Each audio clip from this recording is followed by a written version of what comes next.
तो फिल्म की शुरुआत वॉकर नाम के एक आदमी से होती है जिसके कैबिन में हम बहुत सी ड्रग्स और पैसे दिखते हैं जिन्हें वो आग लगा देता है।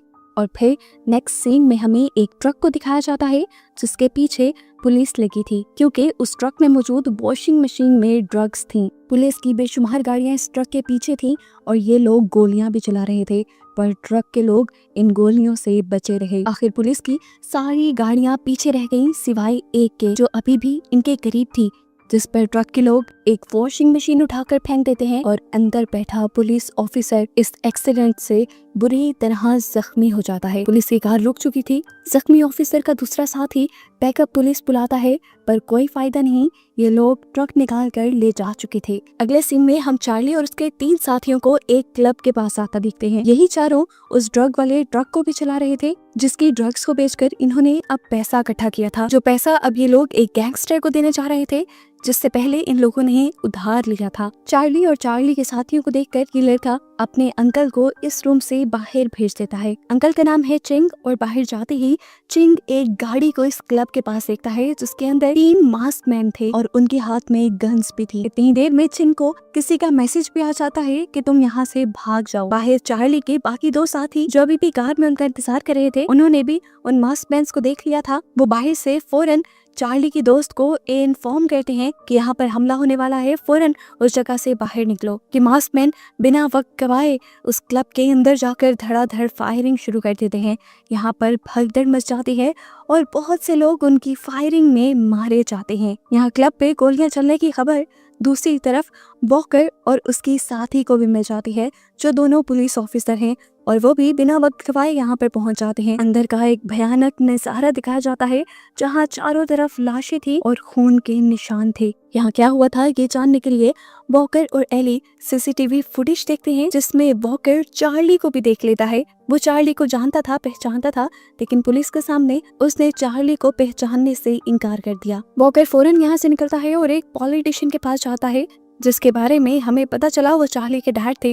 वॉकर ने उससे पूछा, तुम्हें पता है कि चार्ली कहाँ है? पॉलिटिशियन ने जब ना में जवाब दिया तो चार्ली ने सीसीटीवी फुटेज दिखाई उस क्लब की जहाँ पर फायरिंग हुई थी। वो पॉलिटिशियन को वार्न कहता है कि सीसीटीवी फुटेज में साफ साफ तुम्हारा बेटा नजर आ रहा है, वो इस केस में इन्वॉल्व हो जाएगा क्योंकि देखने पे यही लग रहा है कि वो फायरिंग करने वालों के साथ है। पॉलिटिशियन डर कर वॉकर से कहता है, जो भी हो मुझे मेरा बेटा सही सलामत और जिंदा चाहिए, नहीं तो मैं तुम्हारे पास्ट के बारे में सबको बता दूंगा कि किस तरह तुमने अपने ऊपर से केस खत्म करने के लिए ऑफिशियल लॉयर्स को पैसे दिए थे। सीन कट होकर हमें दी मदर को दिखाया जाता है। ये लेडी उसी गैंग की लीडर है जिस गैंग से चार्ली और उसके साथियों ने पैसे उधार लिए थे। उसी के बेटे यानी गैंगस्टर को ये लोग पैसे वापस करने गए थे और वहाँ फायरिंग हो गई जिसमें वो गैंगस्टर मारा गया और इसी वजह से मदर बहुत ज्यादा उदास है और गुस्से में भी है। वो अपने भाई चिंग के ऊपर बंदूक तान देते हैं और उससे पूछते हैं, बताओ इसकी मौत कैसे हुई और जब ये सब हुआ तो उस वक्त तुम कहाँ थे? चिंग कहता है कि मुझे पहले ही आपके बेटे ने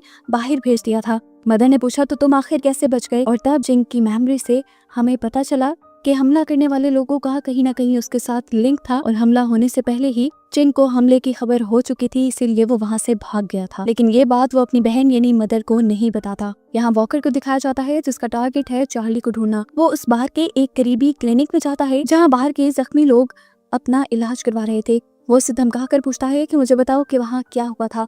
वो लड़का भी ज्यादा कुछ नहीं जानता था। उसने वॉकर को बताया कि मैंने बस इतना देखा है कि वहाँ 3 मास्क पहने आदमी आए थे जिन्होंने धड़ाधड़ फायरिंग शुरू कर दी। उसके बाद बहुत से लोग मर गए और जख्मी हो गए। इससे ज्यादा मैं कुछ नहीं जानता।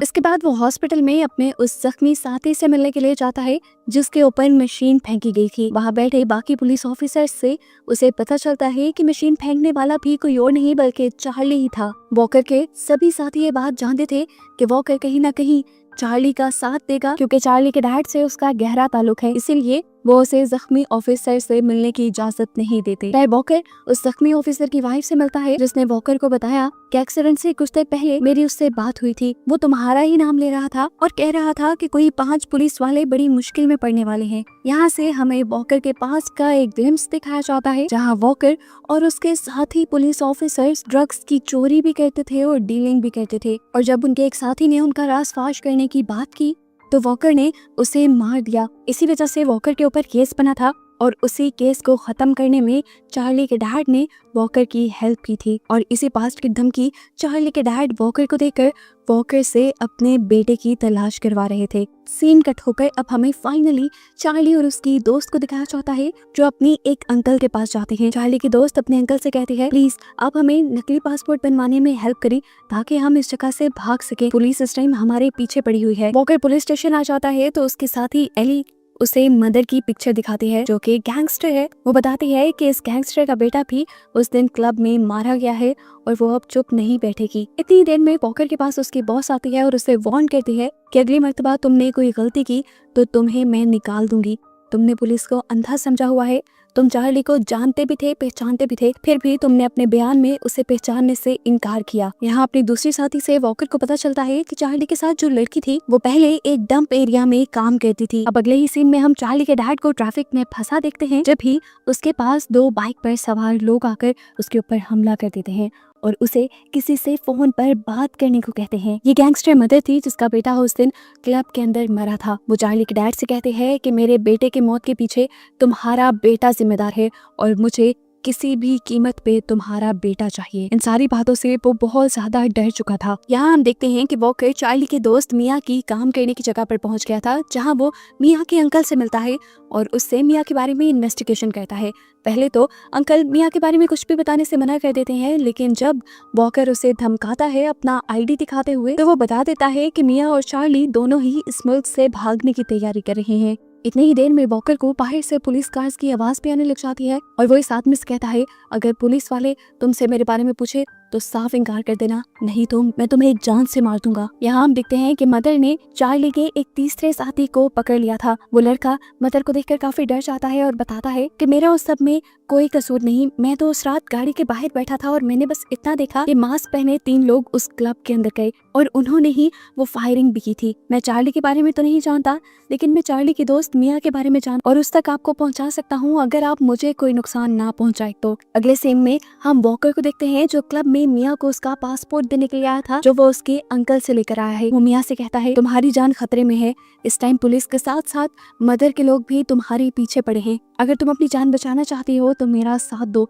सिर्फ मैं ही तुम्हारी जान बचा सकता हूँ, तो मुझे चार्ली का पता बता दो। फौरन ही मिया साफ इनकार कर देती है कि मैं तो चार्ली को जानती ही नहीं, अभी उसने इतना ही बोला था कि यहाँ पर पुलिस ऑफिसर्स भी आ गए। मिया उन पुलिस वालों को देखकर शॉक रह जाती है और वॉकर को एक इंटरेस्टिंग बात बताती है कि उस रात जब क्लब पे हमला हुआ था तो तीनों मास्क मैन में से उसने जिस एक का चेहरा देखा था वो वही पुलिस वाला था जो इनकी तरफ आ रहा था। ये बात सुनकर तो वॉकर भी शॉक में रह गया। अब वो पुलिस ऑफिसर भी वॉकर के पास आ जाते हैं और वो पुलिस वालों की तरह बिहेव नहीं करते बल्कि किसी गुंडों की तरह बिहेव करते हुए वॉकर से कहते हैं, इस लड़के को हमारे हवाले कर दो क्योंकि इसके दोस्त ने हमारा बड़ा नुकसान किया है। वॉकर भी उन्हीं की लैंग्वेज में उनसे बात करता है और कहता है, मैं इसे तुम्हें नहीं दे सकता क्योंकि अभी मुझे इससे काम है। इस बात पर वॉकर और इन तीनों पुलिस वालों के दरमियान में लड़ाई हो जाती है और इतनी ही देर में यहाँ पर मदर गैंगस्टर के लोग भी आ जाते हैं जो आते ही मिया को देखकर मिया के ऊपर फायरिंग शुरू कर चुके थे। वॉकर मिया को प्रोटेक्ट करने की बहुत कोशिश तो करता है लेकिन उनके ऑपोजिट लोग बहुत ज्यादा थे। अपने आप को बचाने के लिए मिया भी इनसे लड़ती है और साथ में वॉकर भी। अब पुलिस वाले भी मिया को लेकर जाना चाहते हैं और मदर गैंगस्टर के लोग भी, तो इस तरह कुछ आपस में इनकी भी लड़ाई हो जाती है।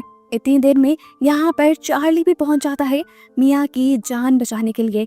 चार्ली को देखकर सभी लोग उसके ऊपर भी फायर करने लग जाते हैं और वॉकर मिया को लेकर जल्दी से चार्ली के पास जाता है और कहता है, चलो मेरे साथ, सिर्फ मैं ही तुम्हारी जान बचा सकता हूँ और कोई नहीं। उनको भागता देखकर पीछे से तीनों पुलिस वाले इनके ऊपर गोलियां बरसाते हैं। पुलिस वालों की गोलियों से बचते हुए ये लोग बाहर अपनी गाड़ी तक तो पहुंचे, लेकिन देखा कि मदर गैंग के बाकी लोग बाहर इनका इंतजार कर रहे थे जिन्होंने इनके ऊपर शूट करना शुरू कर दिया। और यहाँ चार्ली के जरिए मिया को ये पता चला कि उनके ही दोस्त ने मदर गैंगस्टर को उनके बारे में खबर दी थी। वॉकर, मिया और चार्ली ये तीनों ही पुलिस वाले और मदर गैंगस्टर के लोगों से बचकर आगे निकल आए हैं। वॉकर अपने साथी एली को कॉल करता है और उसे एक बहुत शॉकिंग न्यूज ये देता है कि जैसा केस इन्हें समझ आ रहा था केस वैसा बिल्कुल नहीं था। वो तीनों पुलिस ऑफिसर्स जो उस दिन ड्रग्स वाले ट्रक का पीछा कर रहे थे वो क्रिमिनल्स को नहीं पकड़ना चाहते थे बल्कि ड्रग्स हासिल करना चाहते थे। पुलिस के रूप में वो बहरूपी थे और ड्रग्स माफिया के साथ मिले हुए थे।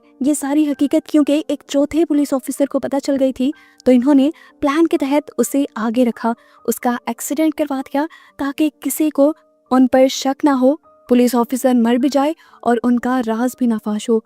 मगर वो ऑफिसर जिंदा बच गया। वॉकर एली से कहता है फौरन उस ऑफिसर के पास जाकर उसकी जान बचाओ। वो बताता है यही नहीं बल्कि क्लब पर हमला करने वाले नामालूम अफराद भी यही ऑफिसर्स थे। पीछे अब हम उन ऑफिसर्स को देखते हैं जिनका एक साथ ही अभी होने वाली फायरिंग में मारा जा चुका है और ये 2 लोग ही बचे हैं। उनमें से एक मदर गैंगस्टर के भाई चिन को कॉल करके कहता है कि तुम्हें हमारा एक काम करना होगा, हॉस्पिटल जाकर तुम्हें उस जख्मी ऑफिसर को मारना होगा।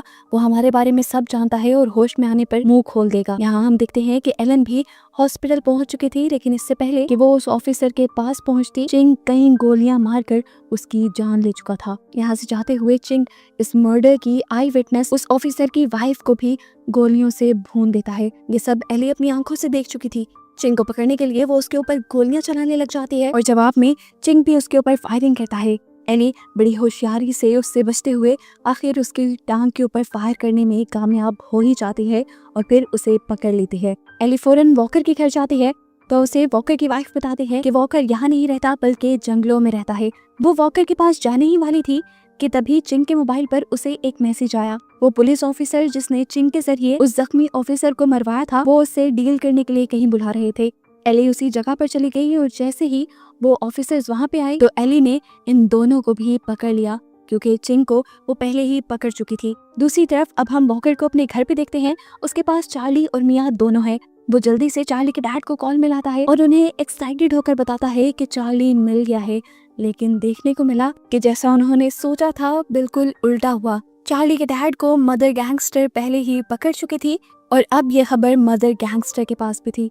मदर गैंगस्टर फौरन इनकी लोकेशन का पता चलाते हुए चार्ली को पकड़ने का ऑर्डर दे देती है क्योंकि उसे लग रहा है कि उसके बेटे को मारने वाला कोई और नहीं बल्कि चार्ली है। मदर गैंगस्टर के बहुत से लोग वॉकर के घर पर आकर फायरिंग करने लग जाते हैं, जिनके जवाब में वॉकर और चार्ली भी इन लोगों के ऊपर खूब फायर करते हैं। पर वॉकर और चार्ली घर के अंदर होने की वजह से अपने आप को बचा लेते हैं। इन गुंडों ने घर के नीचे से भी घर में घुसने की कोशिश की, जिन्हें वक्त पर वॉकर ने शूट कर दिया।